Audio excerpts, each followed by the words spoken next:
Aminadong nasaktan at nalungkot ang social media personality na si Rendon Labador nang malamang tinanggal siya sa fitness program ng PNP. Nasa frontline ng balitang yan si Mon Gualvez.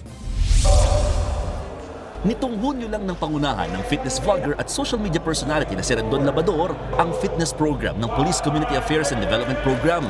Sabi pa nga ni Rendon noon, tawagin niyo akong pambansang coach ng kapulisan.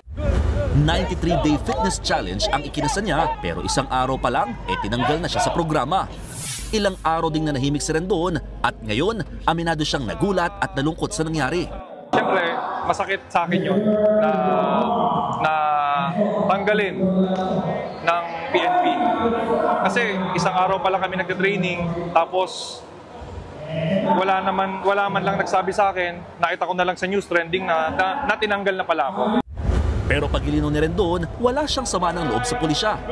Muli rin niya iginiit na libre ang kanyang serbisyo at pagtulong sa PNP, lalo't ito rin daw matagal na niyang ginagawa. Actually, ang kinakasama po ng loob ko, maganda yung intention ko, tas parang napasama pa ako. Yun lang naman sa akin. Pero again, syempre, hindi ito para sa personal na damdamin ko. Hindi ito personal. Hindi naman daw kontra si Rendon sa pinatutupad ngayon ng PNP na police techniques bilang kapalit ng kanyang sinimulang programa. Hiling lamang niya, ang gusto ko lang pong sabihin na sana consistent sila. Importante po yung consistency. At pinaka-importante, magbawas ng kanin.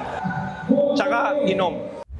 Sa huli, suportado pa rin daw ng social media influencer ang programang pagpapapayat ng mga pulis. Bukas din daw si Rendon sakaling maisipan ng PNP na hingin muli ang kanyang tulong.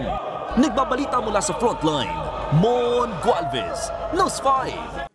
Mga kapatid, Julius Babaw po. Para sa komprehensibo at makabuluhang balitaan at talakayan, mag-follow at mag-subscribe na sa social media pages ng News 5.